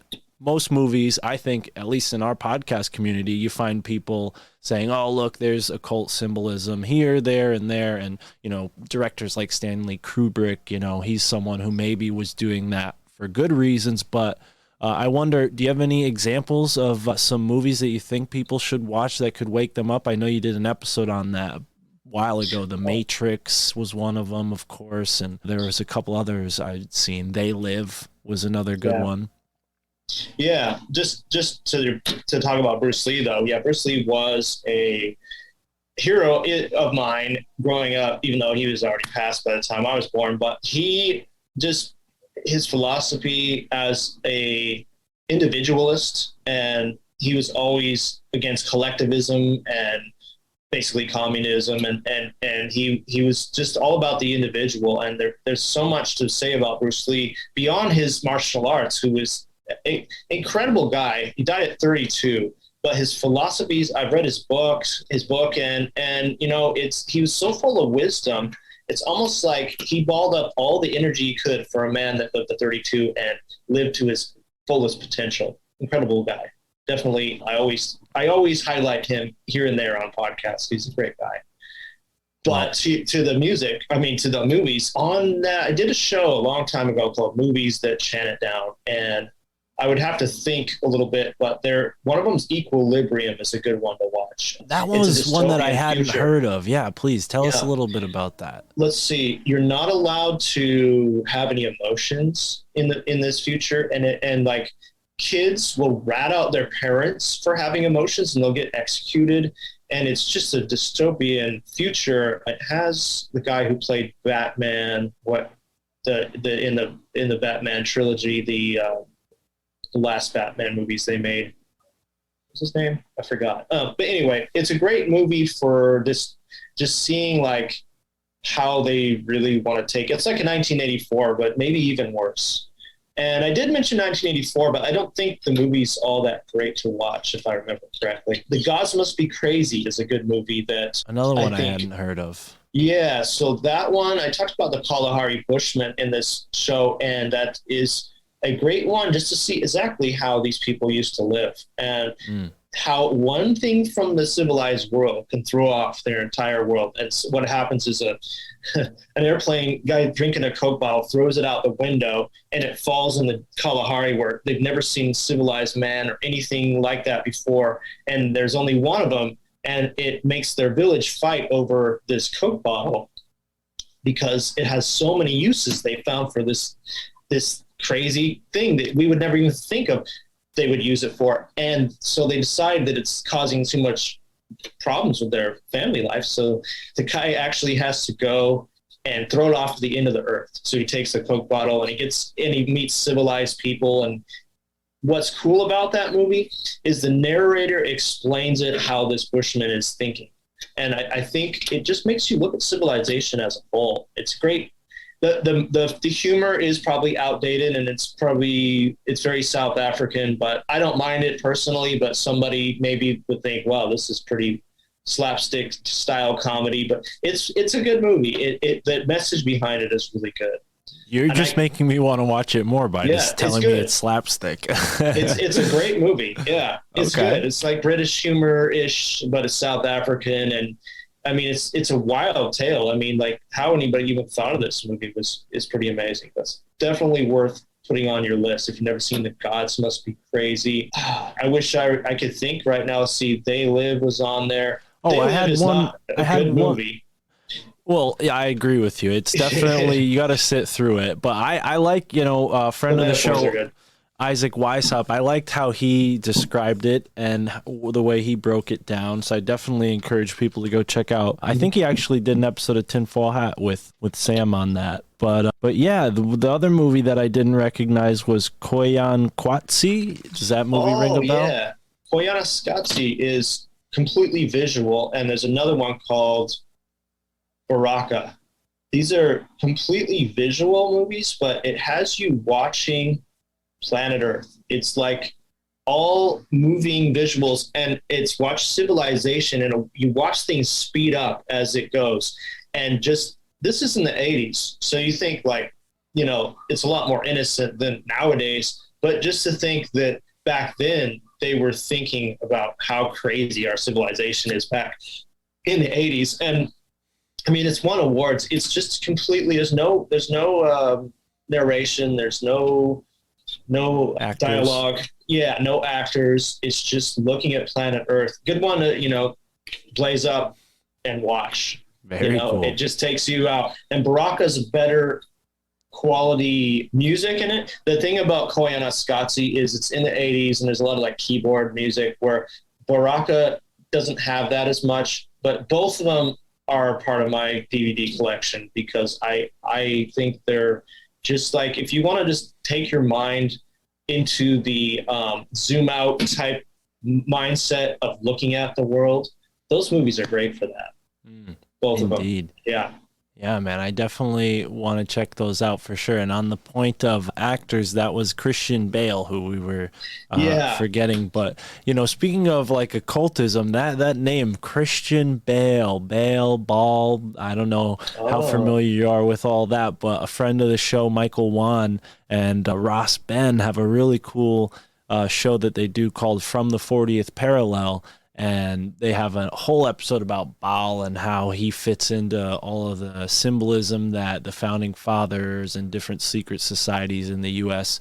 used. But have you lived out on the Big Islands your whole life, or did you move out there? Where are you from? I'm from here. I live on Oahu, the main island. I lived on the Big Island. I've lived on Kauai, so I've lived on 3 islands. I'm from here. I've lived on the West Coast of the United States multiple times. Some in California, some in Washington. And I always come back to Hawaii. It's my home. But, you know, there's things that if I would only lived out here, I would have never learned, and experiences that I would have never had. So I'm very thankful that I did leave Hawaii, because it is confining. It's an island. The people here are confined within their island mindset. So it's good to expand your mind and leave here. But then I'm glad I live here. Right on. Well, I asked because I know you did an episode on the legal weed agenda, and you know, living in a state that just recently made it legal. We don't have like rec dispensaries, but a lot of bordering states do. So I've visited a couple rec dispensaries, and I think back in it was 2016. I don't remember when Colorado fully went legal, but in 2016, me and my buddies hit a road trip out there just to kind of experience what legal culture was like, you know. And slowly but surely, the more I interacted with it, the more suspicious I got. And especially when Massachusetts got involved and the MIT was like trying to like clone the perfect strains, I'm like, no, this is BS, man. You're not gonna get the best strain in some laboratory. You're gonna get it, you know, from the earth in the right location where there's no disruptive frequencies, and they're getting as much sunlight at the right times as they need. But beyond that, what did you look into about the legal weed agenda? Because I think a lot of folks who listen to this show might need to know. Yeah, I got suspicious about some of the big companies involved in it, including Coca-Cola, Coors that makes beer from Coors Brewing Company, I guess, or maybe that's Anheuser-Busch that owns that. But those kind of companies and big farms, or anything with big pharma, also, I want nothing to do with. So when I do go to the legal states, which is the whole West Coast, I will go to organic only dispensaries. But what I learned about it is it's just, I think you want to avoid that. And I guess just see how it makes you feel. There's some strains that I've had where I'm like, I swear that was like chemicalized and not right. And so I guess always go organic.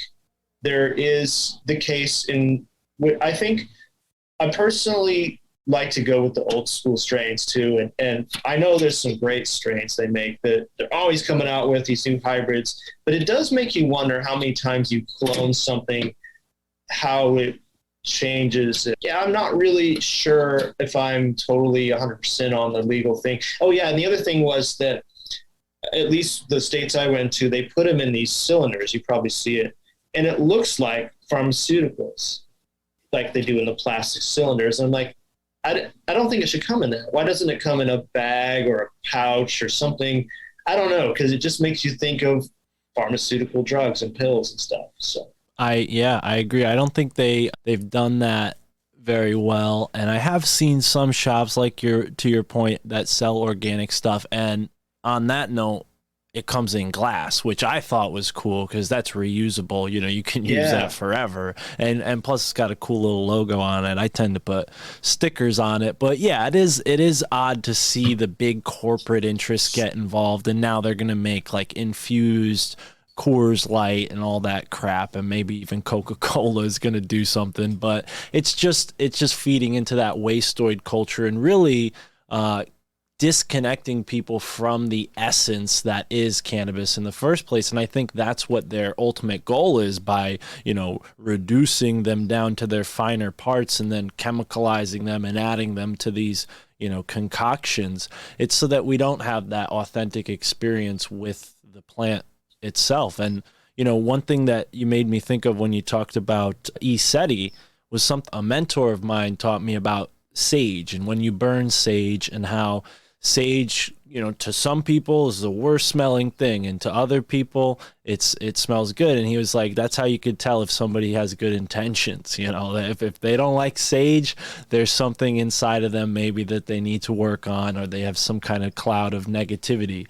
And it's interesting that kind of is true for CSETI as well. But on the point of cannabis, I had a lot of friends who, they just, this didn't happen to them. For whatever reason, cannabis never enlightened them or whatever. And I'm not going to pretend like I'm so enlightened, but there was a clear shift in consciousness that occurred when I made this sort of a daily practice. And unfortunately, like I said, it didn't have that same people for whatever reason. But, one thing that I know you have talked about on your show, and I think is worth bringing up in this context, is how to get onto your path in life and how to step, away from that matrix. Obviously, get away from the system as much as you can. But what are some tips for folks who are maybe already kind of there with all our thoughts on the system, but they're still trying to find their purpose, because podcasting isn't for everybody. I'll say that. It's definitely not easy. And there's a lot of work that goes into it. It's not all glitz and glamour, but yeah, I think there might be something here that you can share some insight, some wisdom with us. What do you think? Yeah, so how you get on the path. I think, I think the reason I made the System Tentacles series is so you can see what the system is and not be that. And that allows you to separate from all that stuff. And I just wanted to say that on my website, I have a blog that breaks it down if someone doesn't want to listen to all those episodes, but I think you'll get more listening to the System Tentacle episodes.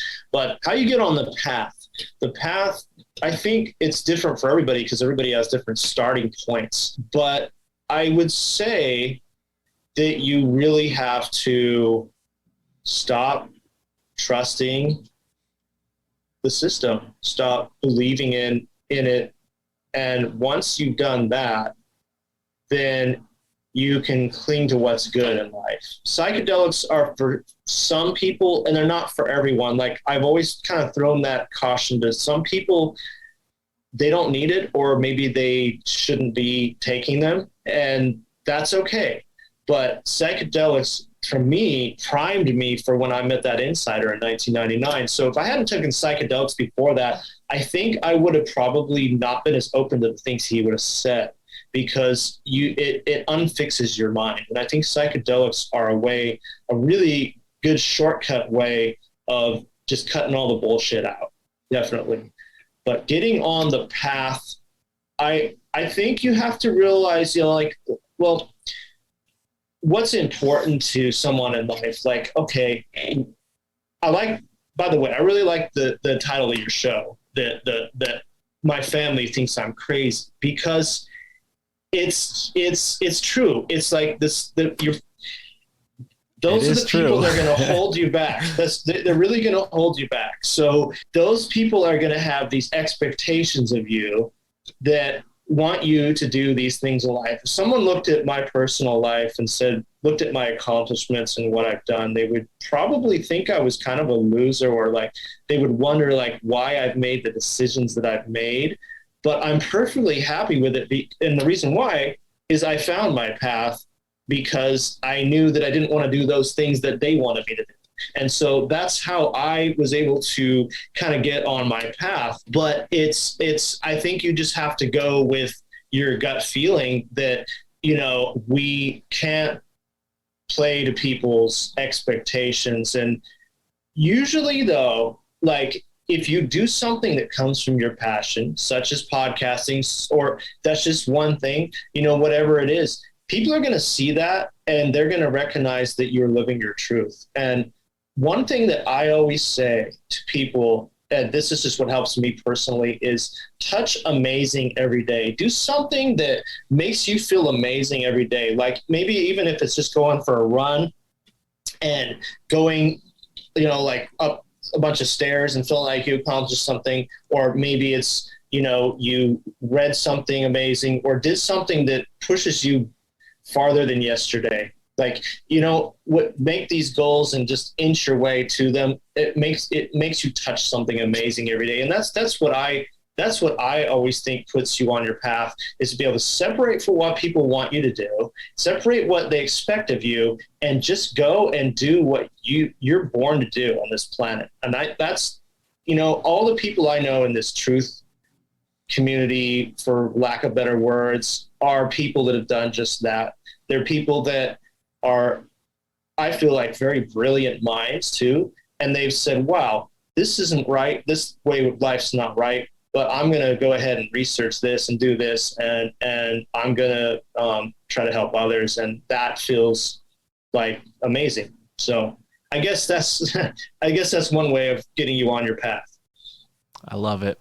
Well, Luemas, this has been so awesome. Chant It Down Radio is the place to find him. And folks, go show him some love like we talked about here.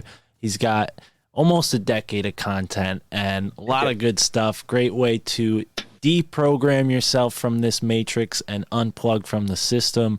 Until next time, folks, thank you for tuning into the My Family Thinks I'm Crazy podcast, and have a great moment wherever you are in the now. Peace.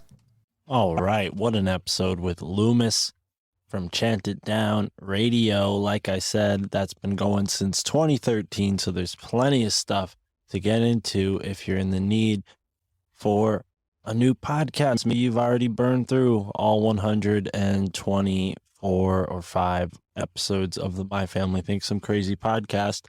Go over and chant it down with our man Luemas. Great conversation. Went all over the place, and a couple of interesting things came up afterwards. One thing, Luemas sent me a video, which I will put out in the Telegram, of a UFO that he saw overhead wherever he's at in Hawaii now. So that was an interesting synchronicity, a la Nick Hinton, where he saw a shooting star during our conversation, and then I went out with Tara and we both saw shooting stars, multiple ones. This time, Luemas saw a UFO, so I unfortunately haven't seen one yet. Fingers crossed, maybe we will. Then the other thing that came up was Luemas, I guess, mentioned this briefly in the beginning of our conversation, but the album by the band Coup had a album cover with the Twin Towers exploding behind them that came out before 9/11. So yet another case for predictive programming and revealing the master plan behind all things. So anyways, here we are in the extended intro, and I don't have anybody to join me for today's extended intro, but often I get a lot of messages from people asking for book recommendations, and what I decided to do to sort of remedy that need was to create a living live library list right here on the My Family Thinks I'm Crazy podcast. We're going to be doing it on the Patreon, exclusively on the Patreon. It's called the Library of the Mystagogue. And let me get the definition of mystagogue in case those of you listening might not have heard that word before, because I hadn't. I came across it while reading something. Let me grab that book.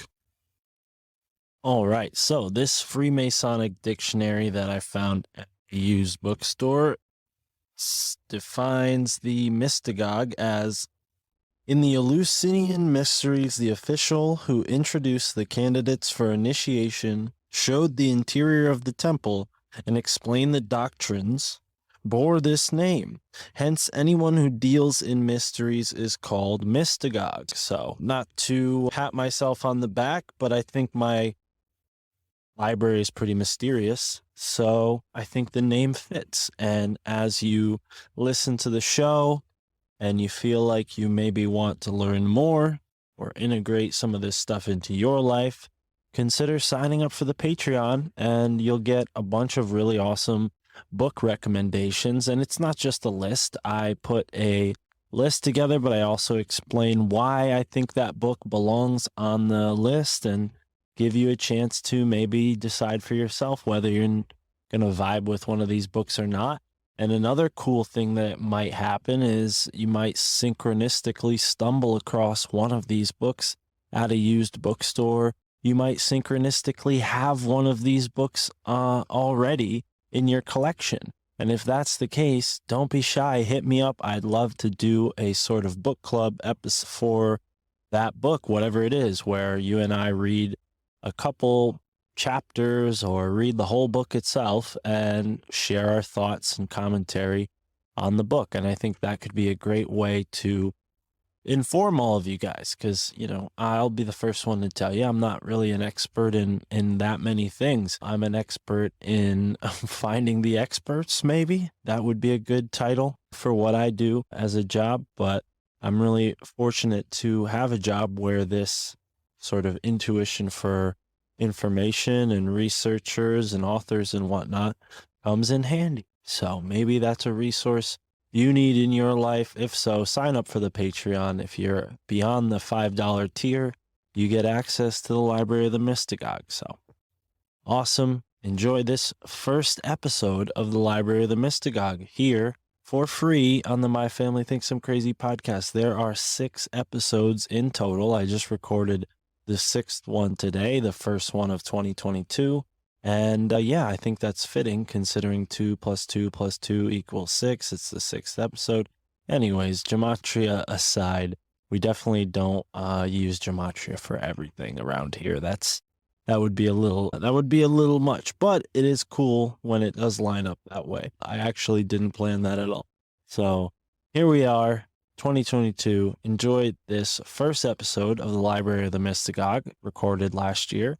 And yeah, if you sign up, you'll get all the episodes and many more, because I plan on doing at least 4 of these a year, once a week. So here we are in the now, moving forward. Thank you for listening to the show, and thank you for supporting us. And I hope you support Luemas, our friend who joined us today, and enjoy the Library of the Mystagogue.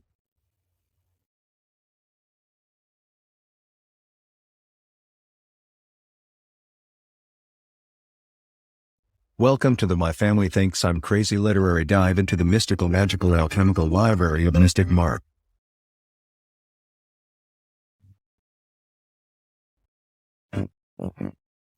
All right, patrons, welcome to the first edition of the My Family Thinks I'm Crazy library, where I spend 5 to 15 minutes taking you through 5 random selections from my library. I figured this would be a good way to get the ball rolling, and eventually, once we have a couple dozen of these episodes out, we'll have a pretty sizable list for you guys to pick from when you're thinking, oh, wait, it's about time I buy a new book. Well, you're in luck.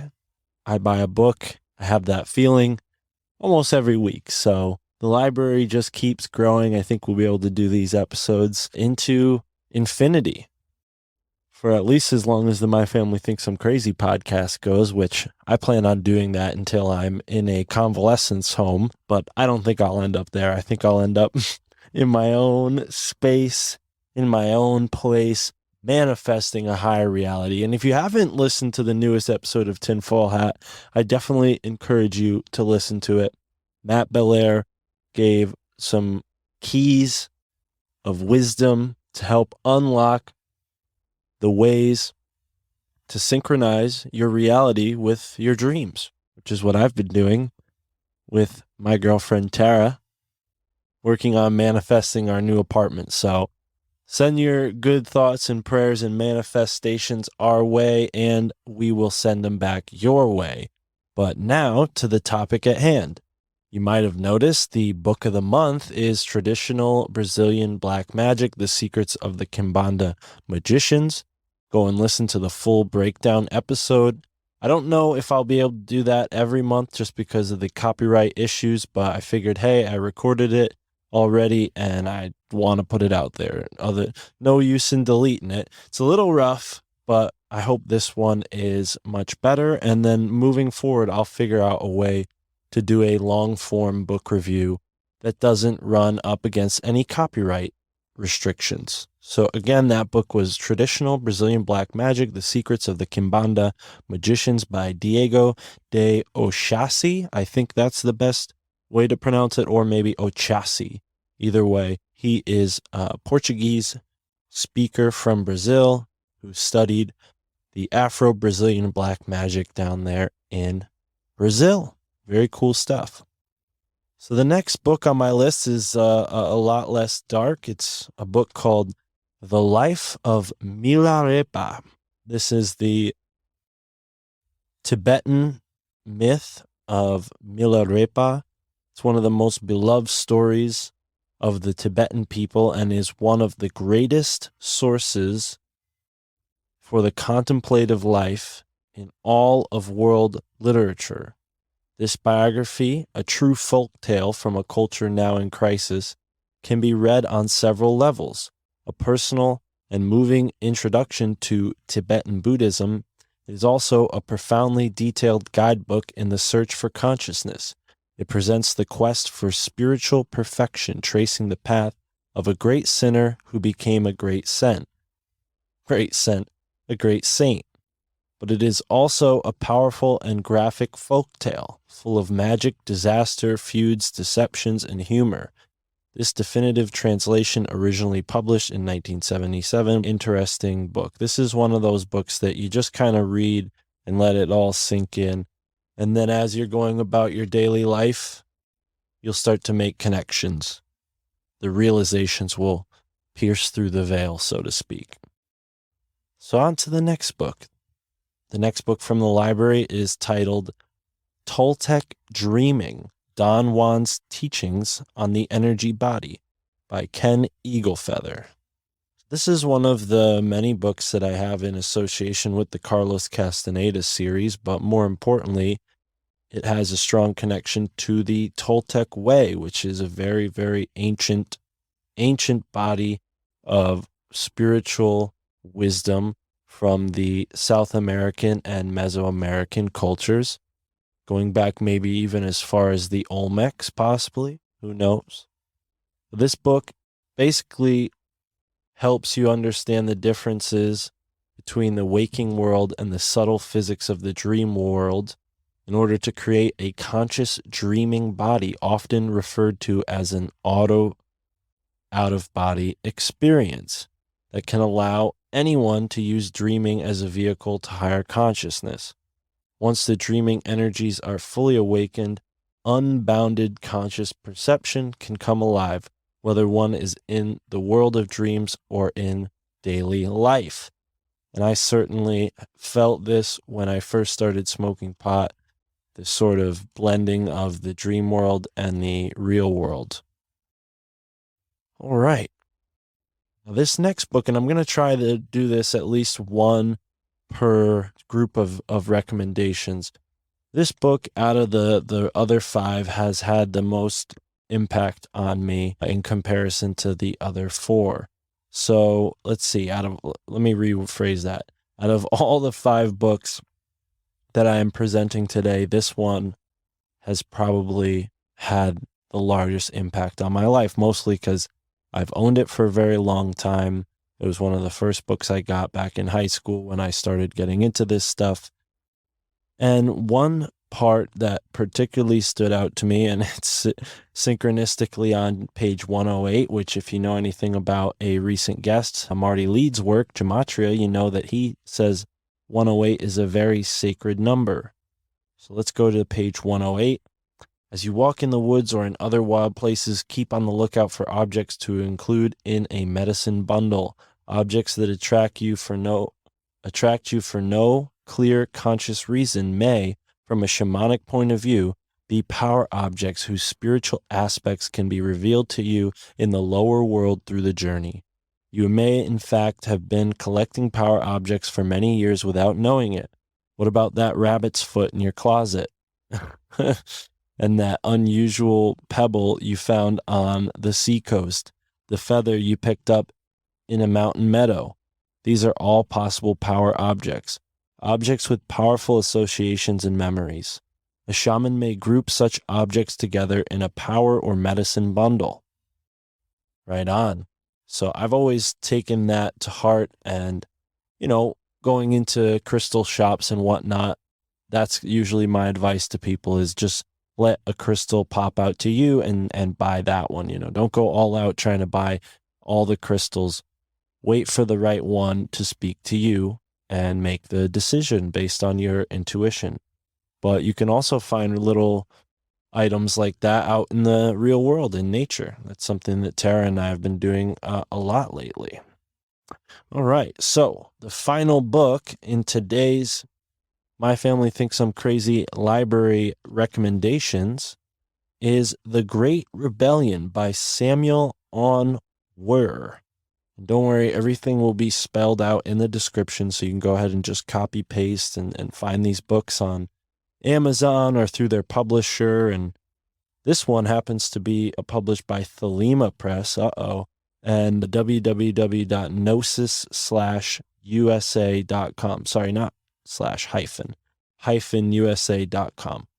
So this book is very interesting. It breaks down some of the Gnostic, I would call them Gnostic tenets, but in the beginning they talk a lot about some interesting themes within Gnosticism, and quite frankly, there's stuff in this book that I haven't seen in any other book, so it's kind of a unique book. When they talk about this guy, Laplace. So, for example, I'm going to quote here from the book. If Laplace, the great French astronomer and mathematician, would not have forgotten himself his own real being, he would not have conceived his theory in his mind, the famous theory of Laplace. The theory of Laplace is false and absurd. When Laplace presented his theory to Napoleon Bonaparte and explained to him how from a nebula comes forth a planet or a solar system, Napoleon asked him, "And in which place did you put God in your theory?" Then Laplace answered cynically to Napoleon, "No, sir, I did not need God to elaborate upon my theory." Nonetheless, it is precisely because he forgot his inner being that he could not elaborate upon such a false theory. Presently, not a single astronomer from planet Earth has seen with his own eyes a planet coming forth or emerging from a nebula. But incongruently, Laplace's theory is admitted as dogma by the minds of many fools. If Laplace would not have forgotten his real self, he would not have elaborated such an absurd theory. So you see, this book is kind of taking you through a time period when science, alchemy, religion were all sort of in contention with one another. And there's an example of a scientist who's revered by the materialists. And it is very, obvious that in their time, they did not have the same position towards materialism. And he was kind of a outlier, which is probably why he had the cynical sort of remark to Napoleon Bonaparte. Very smug of him. Sounds like a stiff scientist, if you ask me. Anyways, folks, buy the book yourself if you want to learn more. Samuel On Weir, The Great Rebellion, and many other books. The Way of the Shaman by Michael Harner, Toltec Dreaming by Ken Eaglefeathers, The Life of Mila Repa by Lobsang P. Lahulungpa.